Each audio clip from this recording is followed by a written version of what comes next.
People have been killing because of racial differences since the time of Adam and Eve. Any concept of one person being superior to another can lead to racism.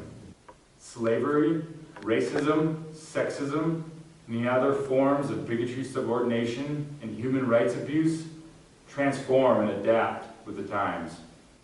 Racism springs from ignorance. One of the worst things about racism is what it does to young people. Racism is man's gravest threat to man, the maximum amount of hatred for a minimum amount of reason. Racism is taught in our society. It is not automatic. It is learned behavior toward persons with dissimilar physical characteristics.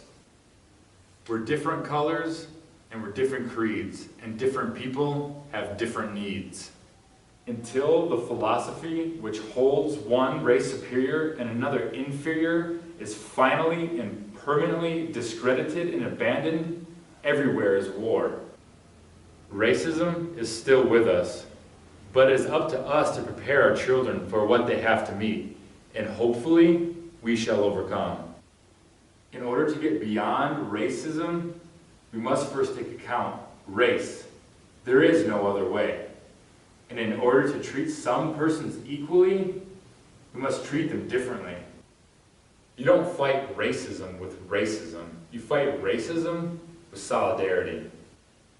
Defeating racism, tribalism, intolerance, and all forms of discrimination will liberate us all, victim and perpetrator.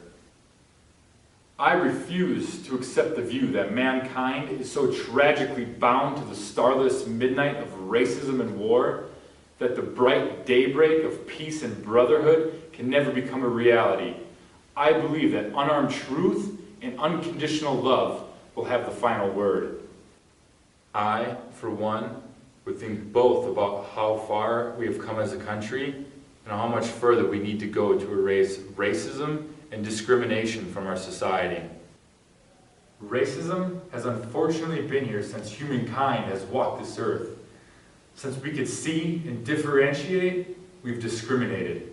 So here we are today with activists, religious leaders, political leaders, musicians, artists, athletes, writers, actors, and many others speaking out against racism. Yet, it's alive. We are so damn worried about who to blame for this. It's this race's fault. It's that race's fault. It's the politician's fault. It's the police. It's the fault of the rich or the poor. But guess what? We are all to blame. So ask yourself, what can I do to help? Understand the consequences of racist actions and words.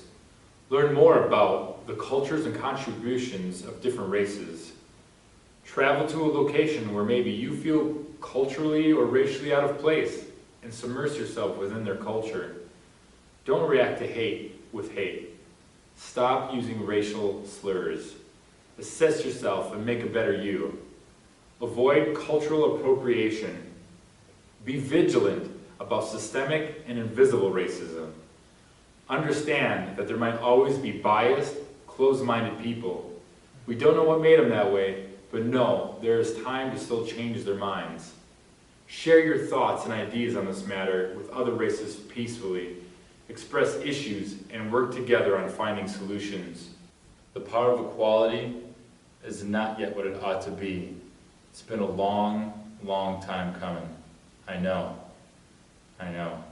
A change has got to come. And still, I see no changes. It has to start somewhere. It has to start sometime. What better place than here? What better time than now?